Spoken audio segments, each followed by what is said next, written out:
ठीक है। अब बस हमें क्या करना है, इक्विलिब्रियम कंडीशन लगाना है, यानी फोर्सेस को बैलेंस करना है। यानी ऊपर जाती हुई फोर्स को नीचे जाती हुई फोर्स क्या करेगी, बैलेंस करेगी। राइट में जाती हुई फोर्स को लेफ्ट में जाती हुई फोर्स क्या करेगी, बैलेंस करेगी। यानी एन को एम जी बैलेंस करेगा और एफ एस को M V square by R balance करेगी। तो वही चीज़ मैंने यहाँ पे की। तो मैंने फर्स्ट इक्वेशन लिखी, N is equal to M G, इसको हमने दे दिया इक्वेशन नंबर 1। फिर उसके बाद एफ एस को हमने M V square by R, यानी ये हमारी कौन सी फोर्स थी, फ्रिक्शन फोर्स, जो किसके जैसा एक्ट कर रही थी, सेंट्रीपिटल फोर्स के जैसा। और ये हमारी कौन सी फोर्स है, सेंट्रीफ्यूगल फोर्स है। दोनों एक दूसरे को बैलेंस कर लेंगे।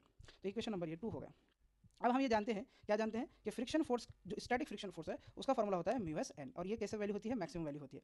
If speed V is increases, F S also increases and the maximum value of F S is mu S into N. तो यहाँ पे ये बताना चाह रहा है कि जैसे जैसे स्पीड बढ़ती है वैसे वैसे फ्रिक्शन की वैल्यू बढ़ती है। और फ्रिक्शन की एक लिमिटिंग वैल्यू है, यानी ज़्यादा से ज़्यादा फ्रिक्शन की वैल्यू कितनी हो सकती है, म्यू एस इंटू एन। बस यही सी बेसिस पे हम फ्रिक्शन का फॉर्मूला लिख देंगे। हमको यहाँ पे पता करना है म्यू एस की वैल्यू। तो क्या करेंगे, एन यहाँ पे मल्टीप्लिकेशन में, तो यहाँ पे भेजेंगे तो किसमें आ जाएगा, डिवीजन में आ जाएगा। तो F S by N is equal to क्या आ जाएगा, म्यू एस आ जाएगा। हम क्या करेंगे, अब इक्वेशन 2 को 1 से डिवाइड करेंगे। तो 2 को 1 से डिवाइड करने का रीजन क्या है, क्योंकि